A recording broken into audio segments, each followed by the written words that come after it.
All right, so we are recording and we are having an interview with AK Espada, filmmaker, production designer, writer extraordinaire.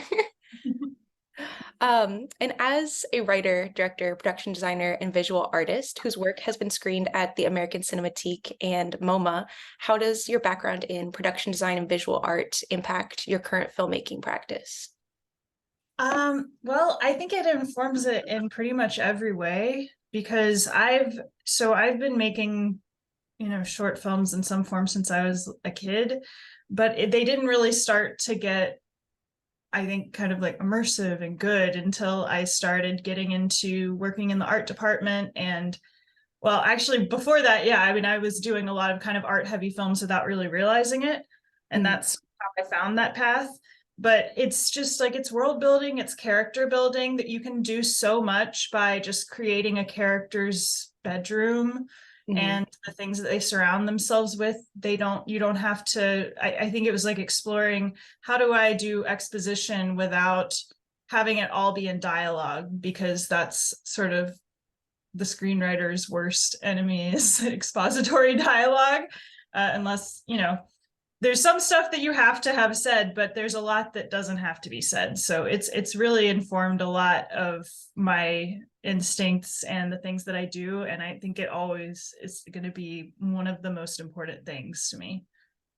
Yeah, definitely thinking cinematically, like why say it when you can show it kind of energy. Yeah, definitely. It's like I've been really trying to make the best use of this medium, and that's through sound design and through the visuals, and that's the best way that you can express things, I think, in film. Definitely. And you work a lot in horror as like a genre filmmaker in many ways. And I wanted to ask why horror for you? Was this always a place that you went like when you were younger, or is it something you found increasing interest in? I think it was something I've always been interested in, but I did go from when I was a kid, I was like, I want to make fantasy films. And then when I got a little older, I was like, no, I want to make sci-fi films. And I think horror kind of became my thing when I showed a film that was kind of like a dark sci-fi film that I'd made at Brooklyn Horror Film Festival their first year.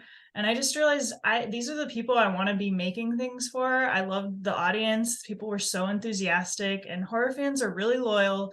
They're really excited, and they will try anything. They'll go see anything. Like they just, I mean, not obviously not everyone, but I do think in general horror fans are a lot more open to trying new things and having experiences that are out of their comfort zone, just by virtue of enjoying horror is kind of about being uncomfortable and enjoying that discomfort. And that's something that's also appealed to me. And then also, I just think that horror is a really cool genre because it's just like, I think I can't remember if it's like Stephen King's son who said something of like, horror is not extreme sadism, it's extreme empathy. Mm. And it's just like, it is so visceral. It's such a great way to pass a message to people, and really get under their skin and make them think about it for a long time. And that's sort of what my goal is as a horror filmmaker. Yeah, definitely something that like sits with people that you really have to like unpack. Yeah. And they do have a little bit more experimentation, especially with like a lot of contemporary filmmakers now, like independent films that are getting screened at like Yeah, theaters are so exciting. Um, definitely. and in your filmmaking practice, are there particular artists or filmmakers who you find inspirational, or did you find that there was more of a lack in contemporary cinema that you kind of wanted to create a niche for yourself in that way? I mean, there's definitely a lot of filmmakers that I look up to and that I think have inspired me and influenced me a lot. Like, one of my favorites has always been Park Chan-wook, who made like Thirst and Old Boy, and Satoshi Kon, who made Perfect Blue and Paprika, Mm. and who else? Like, I mean, I always loved the Ridley Scott Alien. And then I recently saw a screening at the Plaza Theater here in Atlanta of Aliens, which I always thought was kind of an inferior movie because it's more of an action film. but Mhm. I was like vibrating through the whole thing. It was amazing to see in a theater, and it just sort of reminded me like some films were just made to be seen in a theater, and James Cameron knows what he's doing, and I shouldn't doubt him. But yeah, anything like that where it's just like I've always wanted to make these kind of large, bombastic films with big set pieces. And I think that something that I never really thought about until I got older was like, you don't see a lot of women making films like that.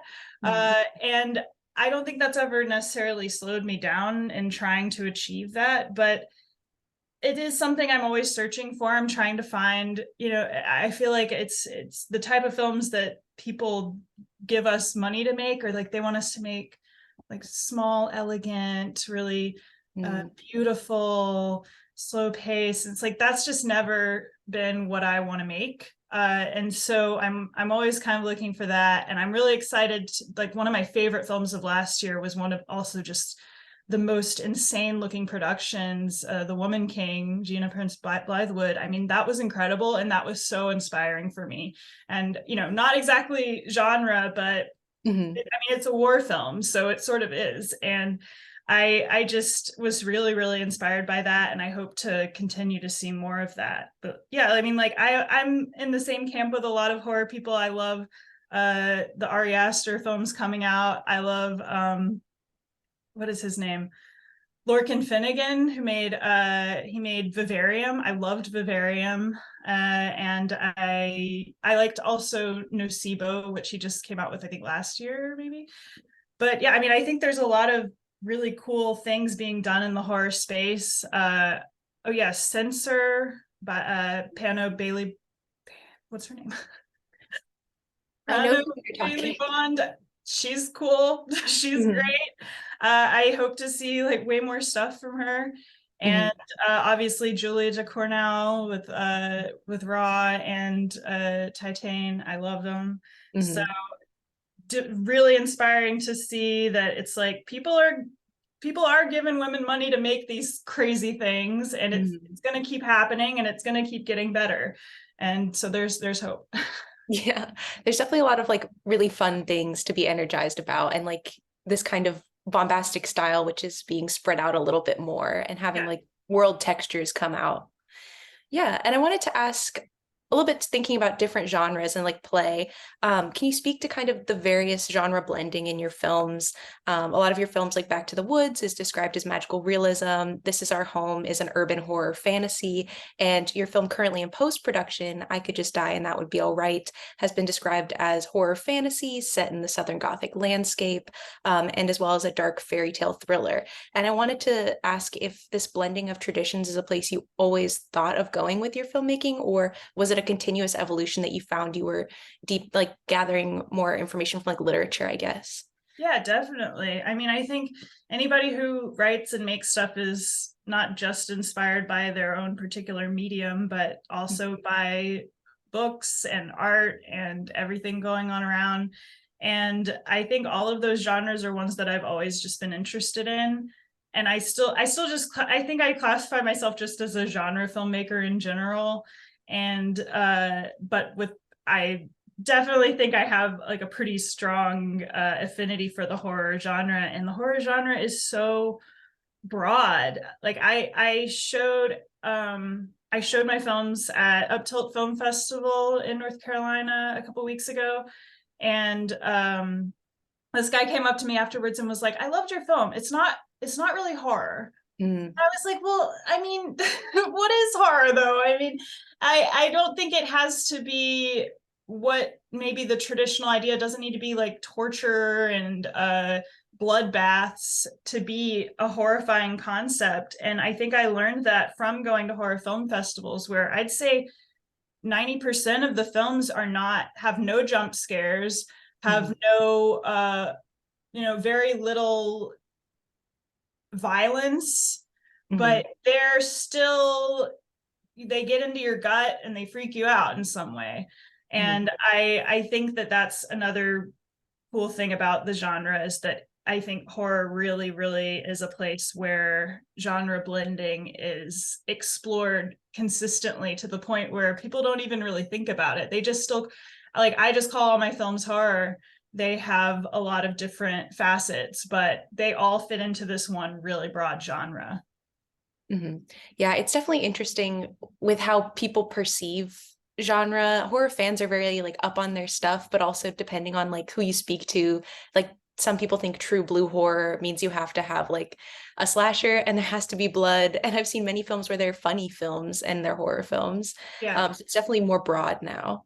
Yeah, I mean, I go to festivals and it's like in the same block, there will be some sort of slasher, a ghost thing, something with demons, and then something where it's like a love story between zombies. Mhm. So, I mean, it's like you just really, it's such a broad thing. And I think the only thing that pulls it all together is just the tropes. Like, you kind of to fit in there, you got to have some sort of like a monster, or you got to have some sort of eerie setting, but again, it's just like it's so broad, you can really show pretty much anything that has some sort of connection to the genre and call it horror. And I mean, there are going to be horror fans that get mad and they're purists, but I think the majority of people are like pretty excited about how experimental it is as a genre. Definitely. And I wanted to ask as well how your films construct atmospheric horror, I find, and how space is used in your film. So in Back to the Woods, there's the setting of a tent. The Trouble with One Night Stands has a bathroom with this like great blue tile in it. Laundry Night, you use this basement laundry room, as well as This Is Our House. You move between like a cluttered living room and then our main character's bedroom with all these like rich textures and posters. And I wanted to know if starting with world building you've stated is your favorite part of filmmaking. Do you often begin with the world and then the story, or do you start with the story and then let the world filter in, or is it dependent on the project? It really just depends, because I think kind of inspiration comes to people in many different forms, and it may come in the form of like with This Is Our Home. I was in that situation where we had a mouse infestation. So you could say that like my apartment, the setting was really a big character in that film, and I think it always is for me. Laundry Night did come from me doing basement laundry. But yeah, I do think that kind of like I often, it's a short filmmaker thing too. It's like when you're an indie filmmaker, you use what you have. So if I go into a space and I have access to it and I'm like, this is a great space, I'm probably gonna write something for it. And I think that there is just definitely something about places that really speaks to me, and the tone and the mood that you when you walk into a place often brings me a lot of inspiration, more than maybe like hearing a story or meeting a particular person who'd be an interesting character. Just going to a place gives me a lot, and based sometimes like all I really need. And then I'll just like kind of go about my life with that idea in my head, and then sometimes the character will come out of a different place or the story will come out of a different place. And I definitely feel like watching a lot of your short films, I've seen like a progression in how space becomes bigger almost, where it's like this tight bathroom and then This Is Our House or This Is Our Home, where like the rich paneling, like the wood paneling on the stairway, I was like, oh, that's such a great stairway to use. Yeah, definitely. Well, that one was the first time that I rented a location.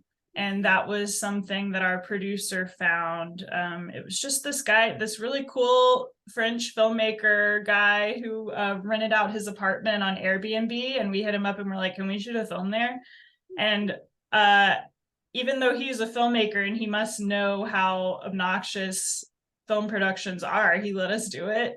And his name is Jean Salver. He was really, really cool and like let us just do whatever we needed to do. I was like, we're gonna be screaming for the next hour. He's like, cool. But he really just like kind of let us have the run of that floor.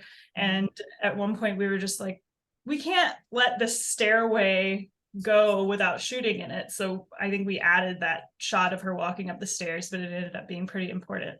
Mhm. Yeah, definitely. He has a great apartment. I'm glad y'all got to use it. Definitely, yeah.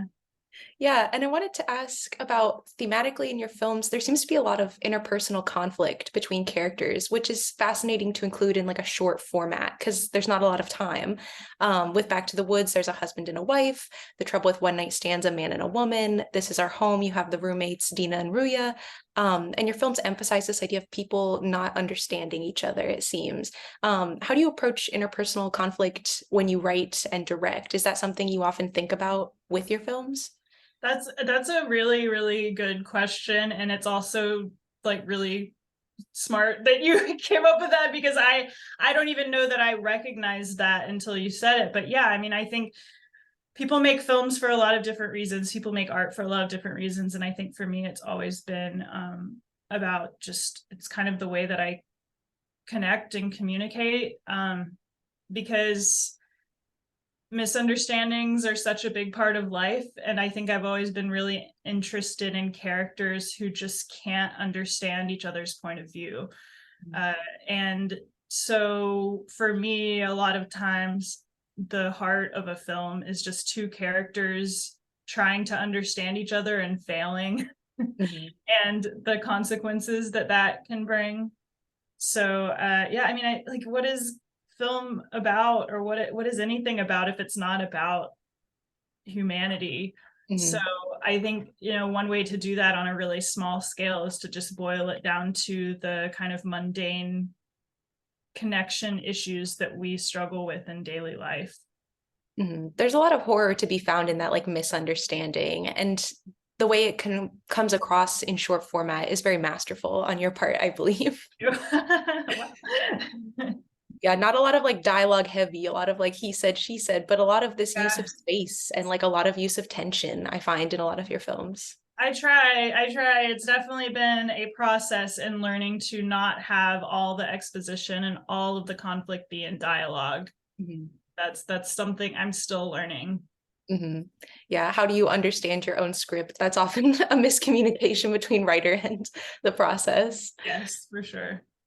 But I also wanted to ask, you mentioned Up Tilt a little bit, but your films have done incredibly well in the film circuit or the festival circuit with This Is Our Home winning an audience award at the Brooklyn Horror Film Festival, being selected to screen at Etheria Film Showcase and recently at Up Tilt in Wilmington, as well as your film In Silence, where you were nominated for Best Director of a Short Film at Soho International Film Festival. And I wanted to ask, what has the experience been of screening your films? How have audiences responded to them and received them? Well, it's always really different. It's always sort of hit or miss, especially with horror stuff. If you're at a genre film festival, people generally love it and are into it. If you're at a regular film festival and your film gets kind of plopped in the middle of a block of a bunch of dramas, people are not necessarily that into it, and that's okay. I think part of part of doing this is just sort of like accepting that not everybody is going to like what you do, even if what you did is pretty good, Mhm. and just being okay with that, because there's stuff that I can recognize as great and I don't like it, and that's okay. Mhm. But sometimes the reactions are awesome, and it's like the best feeling in the world to be sitting in that audience. Mhm. And then sometimes, like, I was at this one film festival once, and I was the only filmmaker in my block that was in attendance. And Mhm. I was sitting in front of this older couple, and it was kind of a horror block. It was stuff that was like a little bit hardcore. And at the end, I heard them go, "Well, I did not like any of those. That was awful." And they Mhm. were just like really disturbed and upset. And I was sitting right in front of them. I was like, oh man, I can't wait until they call me up to the front and I go and stand up and they see that I'm sitting in front of them the whole time.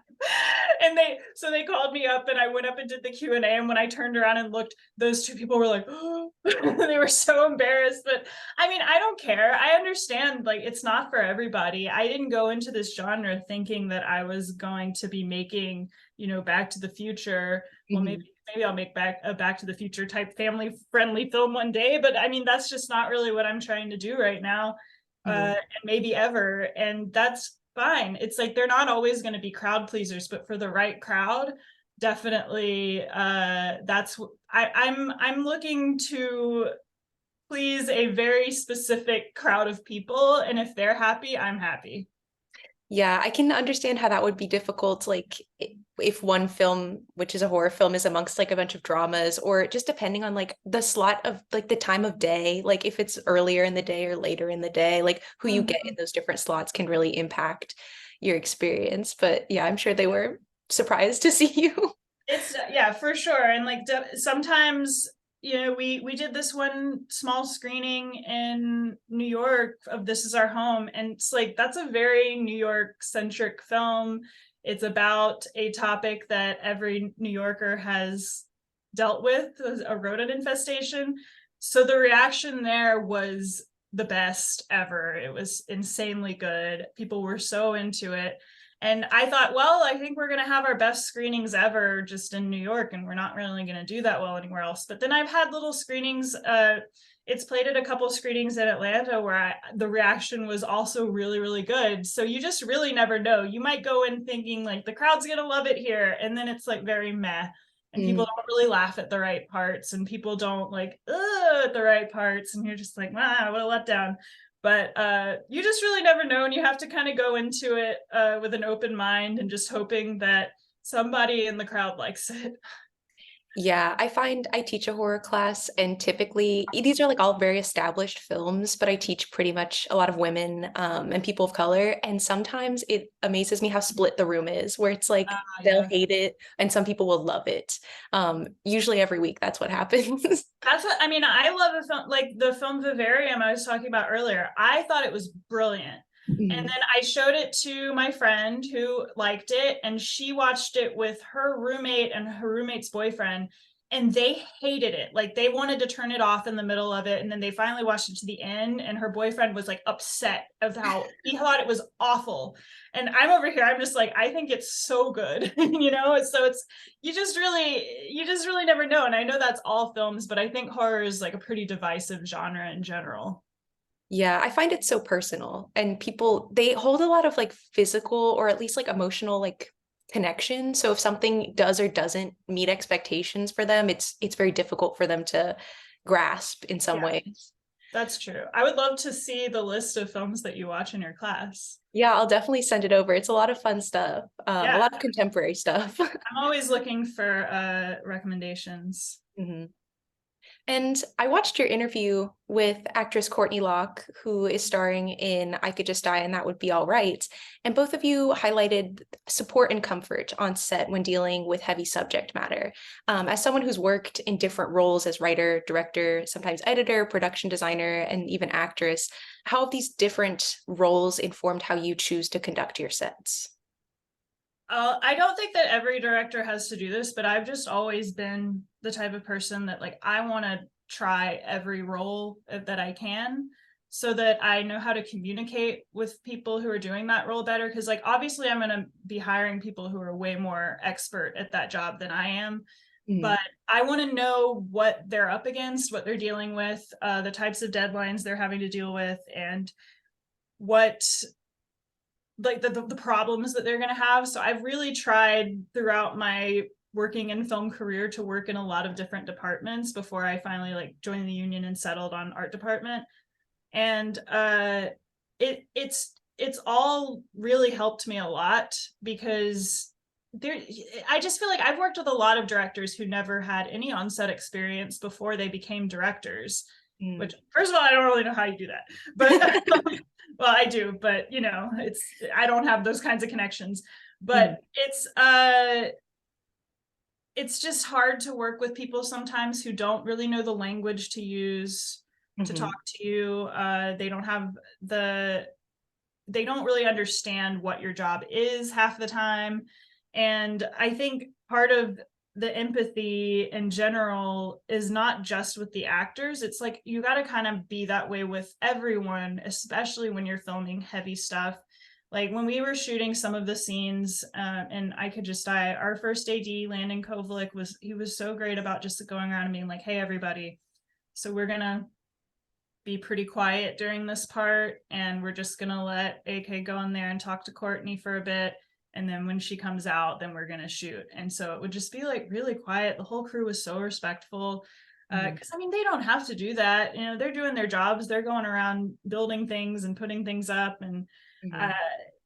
they were taking extra care to be quiet. But I think part of that and being able to get people to do that is just making sure that you foster a sense of mutual respect. Like, I don't ever want anybody to come onto one of my sets and feel like I think I'm just like this divine god and I'm going to boss them around.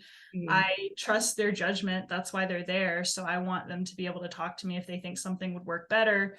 And also just like, yeah, the leadership positions on the set. My DP, Alexandra Bach, she one of the kindest people that I know, and she's just so good at being like very calm and making sure that everybody feels respected. And it's sometimes it's hard to find to just make sure you have everybody there who's going to be that way, but like it's important because the actors are the ones that are being the most vulnerable. Mhm. And I think a lot of directors also don't really think about that. Like sometimes directors just treat actors like mannequins, and it's really shooting themselves in the foot. And the way that I learned so much about acting was like I took some acting classes, some like Meisner technique and stuff, and I did some acting and all because I was just like everything I've ever done has basically been in service of just trying to become a better director. And Mhm. I think it helped me so much to just learn again the language to talk to actors, to because they all have different techniques, they all have different ways that they get to where they need to be. So your job as a director is kind of to like learn what they need and Mhm. then give it to them. And having just like empathy in general is also just really helpful to get there, because if you can have empathy for the character and you can talk to your actor in that moment in the kind of with the kind of energy that you want them to have, it kind of helps people get worked up to where they need to be. Mhm. And definitely like the scene where Courtney's in the bathtub on the phone, like in I Could Just Die and That Would Be All Right. Uh, she and I, that was one of the last days of filming, if not the last day, and we had just been through a lot on this shoot. And she and I just sat there and I just told her like how much it meant to me that she was doing this, and we both just cried together. And I mean, that was just like what she needed, you know. And I don't even know that I'm still so learning so much about working with actors, because it's kind of the most important puzzle piece. If everything else looks great, sounds great, but the acting is like not that great, it's Mhm. just kind of doesn't matter. And I think that I've struggled a lot with that part, because it's just the hardest part. Kind of like you don't have any, you are the person that is in charge of making sure that they can get where they need to be. And if you're running around doing a million different things, it's really hard to do that. So I've just had to take some time and really just like focus on like, I'm running around doing a million things. Okay, well, I can't go to the actor with that energy. I Mhm. have to like go in the bathroom for a second and just, and then I can go talk to them in a totally different voice than I was just talking to Alex, like, and I go have to go, okay, so now what we're gonna do, like you can't, because like it's just so easy to pass energy from one person to the other with your like your stressed voice. Mhm. So that's something that I've really had to learn. Yeah, kind of like when people talk about children, how they absorb everything that you're feeling, like they'll tell. But I love the idea that you put about empathy forward, working with your actors, working with your crew. I think that that's definitely something that a lot of sets would benefit from, as instead of like one person barking orders. Yeah, I've definitely done those like hair and makeup gigs where no one understands how long hair and makeup takes or yeah, like how long it takes to dress somebody. yeah, it's true. And just having worked with a lot of directors who like from anywhere from first time directors I've worked with to very seasoned ones, it's honestly not, it depends on the person. Like I've worked with seasoned directors and first time directors who were uh difficult and like just didn't really understand how to talk to someone doing their job, like wanted to tell you how to do your job, and I'm like, no, no, no, that's not helpful. Tell me what you want and I will get it there. Like I don't need you to stand here and try to micromanage me. That's not helpful for anyone. Mm. uh, but then I've also worked with seasoned directors and first time directors who were just like, I trust you, this is what I want, and who were really calm and confident and great to work with. And I think it is often just like a sort of a would people feel insecure? Mm, They come in and try to like boss everyone around and tell you how to do things, and that they're also just scared. They're scared you're not going to do your job right. It's mm. like, I know how to do my job better than you do. And that's what Yeah. I always try to remember as a director. It's like, I don't know how to do my job nearly as well as this person is doing this particular job, because they do it constantly all the time. So I would never like tell somebody how to do something unless they just clearly don't know what they're doing or something. Sometimes you do have to kind of like jump in, but I think that's pretty rare, because like the Mhm, whole point is like you got to select your crew. It's just that, mhm. we don't have a lot of money. So sometimes we just got to go with whoever's available. And sometimes it's going to be somebody who's like even more inexperienced. It's just like kind of a balancing act. But like, if you have to kind of tell someone how to do something because you might possibly know more, doing it with respect and doing it in a way that's not going to make them feel humiliated in front of the rest of the crew, because that's like one of the easiest ways to lose your crew is to make them get like to embarrass them in front of their other crew members. It's just like uncalled for and unnecessary. Mhm. Absolutely. So definitely trusting your crew members. Mhm. Yeah, you gotta trust. Yeah, and kind of moving into the last few questions, I wanted to give some space to your film, I Could Just Die and That Would Be All Right, which is currently in the final stretch of post-production, I read. Um, and you explain the film as your most personal to date and that it came out of a very dark time in your life. And how you wanted to engage the idea of mental health.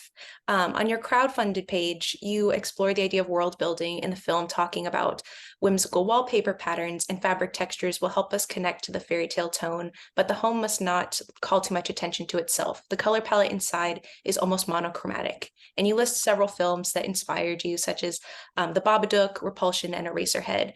And the crowdfunded page looks great. The graphic design has a very specific aesthetic inclination. I wanted to know how, with this film, story and style informed one another, and how there was this balance between very heavy subject matter and bringing in like world building that hinted at this fairy tale, this dark fairy tale aesthetic. Well, I will say that the monochromatic thing kind of went out the window. I think as because I production designed that one as well. And I think as I was doing it, I kind of forgot I ever said that and just went with what I thought would be right. And Mhm.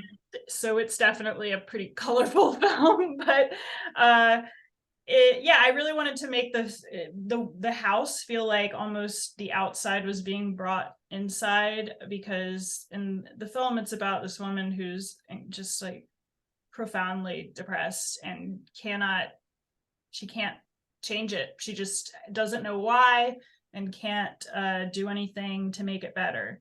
And her husband is just this kind of like happy-go-lucky guy who doesn't really understand, but she's had some issues with meds before, so he doesn't want her to do that again.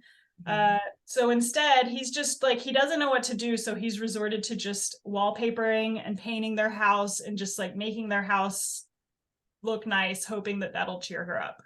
And he knows she loves being outside in the woods, so he just like wallpapers everything with these woodsy patterns and stuff.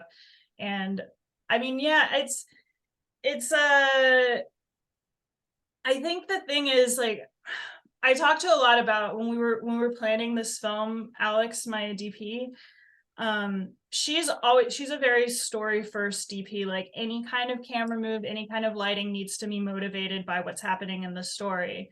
And I agree, but I think that the way that I think of that is a little different, in that I I think that there's a lot to be said for things just being expressive and things just feeling a certain way. So like maybe the camera moves for a particular reason, and it's not because it needs to look slick. It's not because we're following something, but just because it's a stylistic choice. And I think that like the way that I got to there was through being so obsessed with like Park Chan-wook movies, because you'll see in his films sometimes like the way that the camera moves, it really feels like it serves only for some sort of like mood shift or an emotional change or something. And it wasn't until we watched several of his films together that she was like, I get it. It's just like, it's stylistic, it's expressive. I'm like, yeah.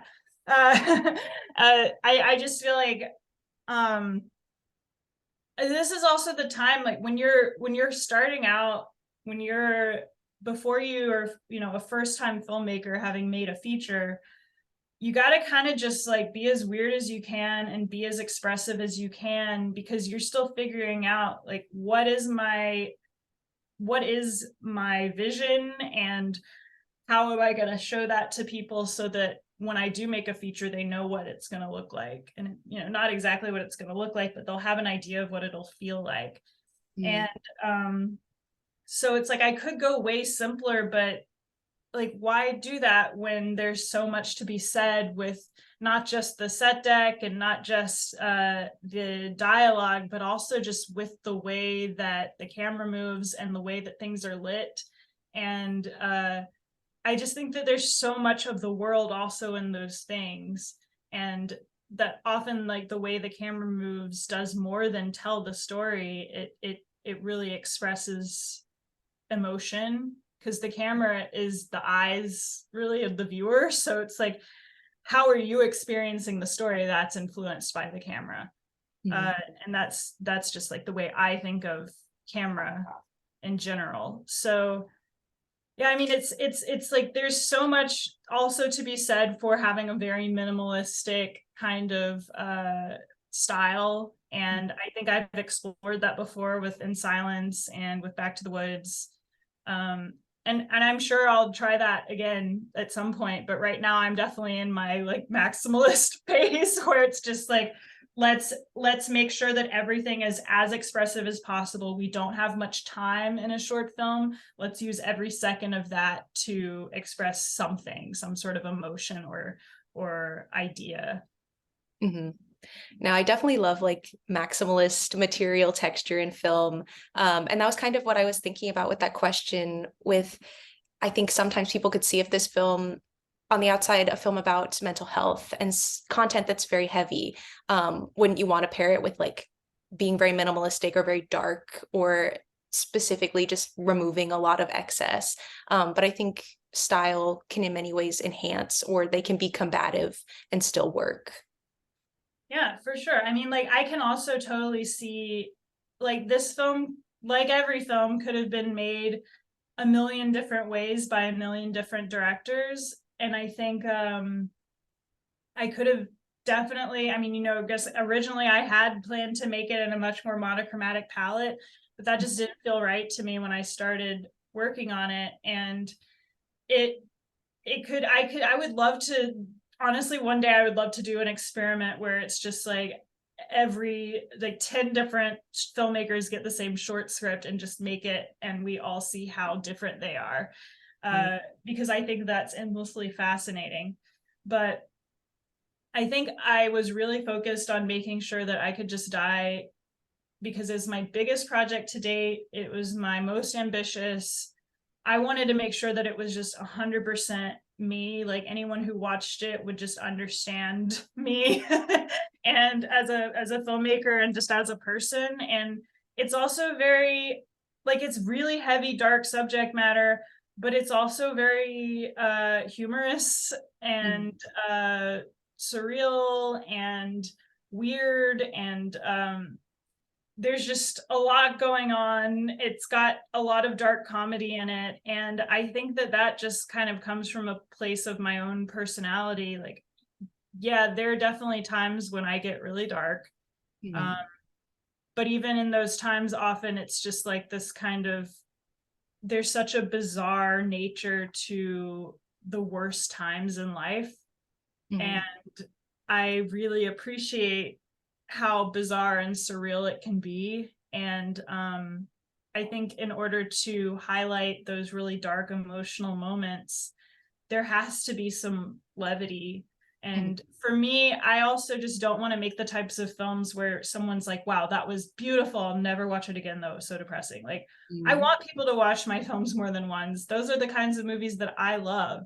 And Mhm. even if it's got painful moments, that's especially why I want people to watch it more than once, because I want them to understand that and I want them to experience it. And it's like, that's connection. And I Mhm. think there's so much connection in humor as well. Yeah, I think that's a great way to think about it, a film that's rewatchable, because I definitely have those films where so impactful, I can never watch it again. It would just destroy someone.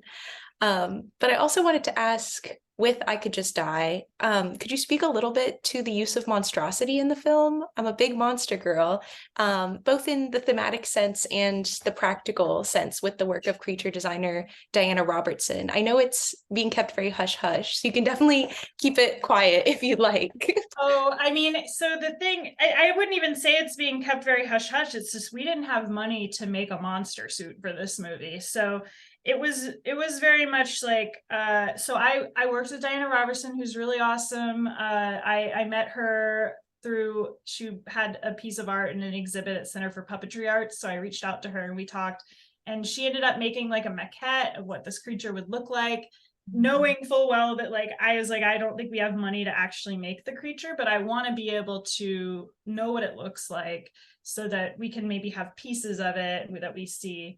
And then I worked with a special effects makeup artist here in Atlanta, Oliver Kasiske, and he played the monster, and then he also made like a hand for it and a tongue, and that's really the majority of what we got, is just like pieces of it in the attack scene. And then later we went back and shot this like found footage video that the main character watches, in which you do briefly see the monster, and it's again played by Oliver, who's lovely. And so yeah, I'm really excited to share that. Yeah, Oliver works with Shane Morton, who I think was also, he helped out on making the stuff, but I think he was busy on another feature at the time, who's Silver Scream Effects Lab here in Atlanta, and he's worked on a lot of different really cool things. One of the most recent being that Adult Swim Yule Log feature film that was incredible and I loved. And Oliver also acted in that, or he was like an alien, and he played like a fireplace demon. But I mean, yeah, I feel like it's always, even in like This Is Our Home, I worked with several different artists just to try to make the different little mice. And I think puppetry is a really big part of the types of movies I want to make. I'm a huge fan of all of the types of creature building in Guillermo del Toro movies, because he's a really big fan of, like, he's a stickler for just like, I want this creature, it doesn't need to look real, but it needs to look lifelike. And I feel the same way. It's like, I don't need my creatures to look like they're real animals or whatever, or a real monster, but I want it to feel like it has blood pumping beneath its veins, and it has tons of movement. And I just look, I think CGI is great for a lot of things, but for creatures, it's just never going to really be my thing. I think practical effects all the way, and they can definitely be enhanced and made way cooler with CGI, but like for the actual physical being, I want the actor to interact with something. I want that thing to actually be in the lighting and in the space and just feel integrated into the environment. And I want to like know this puppet. I want to direct the puppet. And that's just so much easier to do with practical effects. It's like so hands-on and visceral. And that's, I mean, I again, going back to like Aliens, the Alien Queen and Aliens, I think took up to like 16 people to operate it at one time. That's what I'm going for eventually. I want to have giant puppets. I think puppets are just like the coolest. Yeah, I saw something recently about the King Kong Broadway musical, and I think that there was like three people doing the head and then like a team of at least 10 on the floor. I wish I had seen that. That would have And been that cool. would have been cool. Yeah. But yeah, great. I feel like even a film where even if you cut around the monster, there's hints of monsters, having a monster present is so powerful. There's a lot of work on like monster theory or like to be monstrous in like this current day and age, and like this affinity often women feel for monsters, either romantically or like they want to be monsters, is such a powerful idea. Yeah, who doesn't want to be a monster? It's like powerful, but it's also, I mean, it's like there's a catch, right? There's always a catch. So it's like you get this power, but it comes with a monkey paw situation. So I think that's really fun to explore, and that's sort of what I do with I Could Just Die. And I think there was just a time early on, maybe when I was in my teens, when I realized like I tried to write a script that was just normal Mm. and I couldn't help but add a monster to it. And I think I just sort of accepted that early on. Like my stuff is just always going to have a monster in it. I Mm. can't help it. That's what I do. I add monsters to things. Mhm. Absolutely.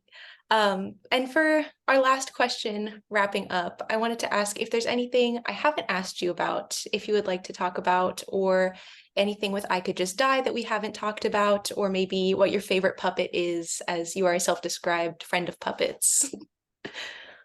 My favorite puppets would be cabezudos, which are like these big-headed paper mache, basically just like big heads. I mean, they're more masks than they are puppets, but you can also like make a body and operate the arms and stuff. I like any kind of like giant puppets, but cabezudos are popular in Puerto Rico. Like I think originally they were created for a religious festival, Mm. but now they're often used for like protests and activism, and it's pretty cool. Yeah, I first kind of like got into them when I was living in New York, and I used to participate with this thing called the Loisaida Festival, which is like a celebration of Latin American culture in the Lower East Side, and a big part of the festival was like making this big puppet show, and they would make all of these big heads, and they would, you know, be the heads of activists, or they would be, you know, the heads of people who had screwed stuff up in the city, and then, you know, during the puppet show everybody would like destroy the head. And I just think that using puppets for special effects stuff and then also just for activism are two really cool ways that people don't know. Like when I say I love puppets, people picture Sesame Street. And I Mm. do love Sesame Street, but it's not all Muppets out there. There's so much. And if you're in Atlanta ever, like definitely check out the Center for Puppetry Arts. It's got so much about the history of how puppets have been used around the world for storytelling. It's fascinating and very, very cool. And they also have a cool Jim Henson exhibit. So you That's get the best of awesome. both worlds. Yeah, I've never heard of like activism and puppets together. My brain goes to like daytime television often, Yeah. like Between the Well, Lions. check out, oh yeah, for sure. But we'll check out, there's a group in Vermont called Bread and Puppet, and they do a lot of activism with giant puppets. And I got to like volunteer and participate with one of their shows one time in New York, and it was incredible. Like the stuff that they've built, the way that things are operated is really inventive, and it's all like kind of, you know, like socialist or communist puppet shows that are just like solidarity forever. And it's like it gets you really fired up actually, and it's just beautiful. So I would highly recommend anybody to check them out. Check out Poncili Creations, and there's these these twin guys that do all kinds of crazy puppet shows around the world with puppets that they carve from like garbage foam. And yeah, I mean, these groups do really cool stuff with like just trash, you know, clean trash, but trash that they find, and they recycle it and make it into tools for activism. Yeah, that's so awesome. I'll definitely have to check out the museum in Atlanta. That sounds super Yeah, awesome. But thank definitely do you it. so much for this interview. And if you want to give people, I guess, where they can find you and find your film, which hopefully will be coming out soon-ish. Yeah, hopefully. Hoping that we'll be done with it by the end of May. I'm going to start submitting the cut without the music and probably without color to festivals at the end of this month.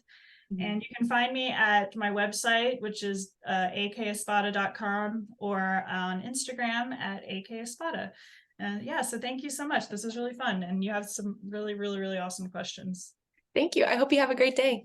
You too. Bye. Bye.